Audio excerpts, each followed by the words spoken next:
ഇനി ആ കുട്ടിക്ക് ഉൾപ്പെടെ പരാതി ഉണ്ടെങ്കിൽ, ഞാൻ എന്താ പറഞ്ഞത്, ഇനി ആ കുട്ടിക്ക് അത്തരത്തിലൊരു പരാതി ഉണ്ട് എങ്കിൽ ആ കുട്ടി പരാതി കൊടുക്കുമ്പോൾ അത് കോടതിയിലെത്തുമല്ലോ. കോടതിയിലെത്തുമ്പോൾ നമുക്ക് ബാക്കി കാര്യങ്ങൾ ഞാൻ പറയട്ടെ ആ കുട്ടിക്കൊരു പരാതി ഉണ്ടെങ്കിൽ ആ പരാതി നിയമത്തിന് മുന്നിലെത്തുമ്പോൾ കോടതിയിൽ ഞാൻ എൻ്റെ നിരപരാധിത്വം തെളിയിക്കാൻ തയ്യാറാണ്. പക്ഷെ ആ കുട്ടി പോലും പരാതി പറയുന്നില്ല.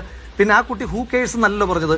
ഇത്തരം ഞാൻ ഒന്ന് പറഞ്ഞു അല്ല ശ്രീ ഞാൻ പറയുന്നത് പൂർത്തീകരിക്കാനുള്ള ഒരു സമയം.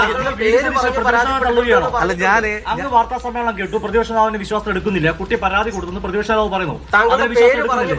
അല്ല ഞാനൊന്ന് പൂർത്തീകരിക്കാനുള്ള ഒരു സമയം തരണം. ഇപ്പം അങ്ങ് പറയുന്നതിന് മുന്നേ പ്രതിപക്ഷ നേതാവിനെ തള്ളി യൂത്ത് കോൺഗ്രസ് പ്രസിഡന്റ് എന്നൊരു വാർത്ത ഉദ്ദേശിക്കുന്നെങ്കിൽ എനിക്കറിയില്ല.